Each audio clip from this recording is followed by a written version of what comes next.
Ал эми Казакстан курама командасына биз орун берели.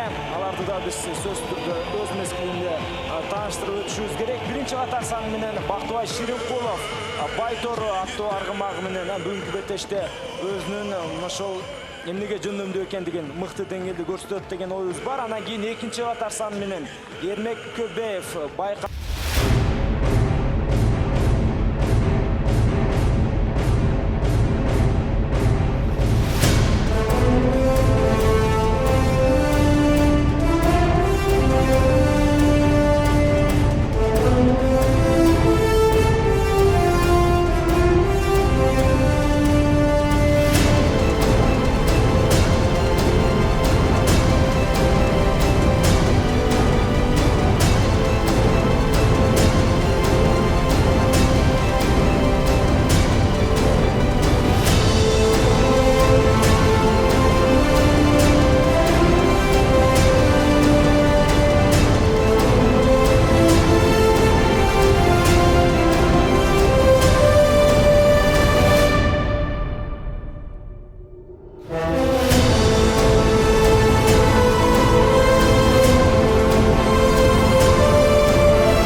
ушундай ийгиликтерде сиздер менен коомдук биринчи канал жана КТРК спорттон жолугушмакчыбыз. Биз менен бирге болуңуздар.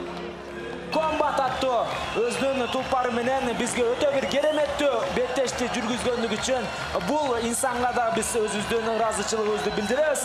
Ал эми 11-чи катар саны менен оюнду жүргүзгөн Айбек Иманалиев Телтору аттуу аргымагы менен бизди кубантты. Ал эми 12-чи Сейитбек Анарбек уулу Ахиллес аттуу аргымагы менен жалпы кыргыз элинин жүрөгүнө ушинтип барып жайгашты деп айтсам жаңылган болбойм. Ал эми команданын башкы машыктыруучусу Каныбек Кубатов жана команданын жетекчиси Рамис Жунсалиевтерге биз өзгөчө ыраазычылыкты билдиребиз. Ошондой эле 12 оюнчубузга биз баш ийип, ушул тазим кылабыз деп айтсам жаңылышпайм. Себеби көкбөрү чындыгы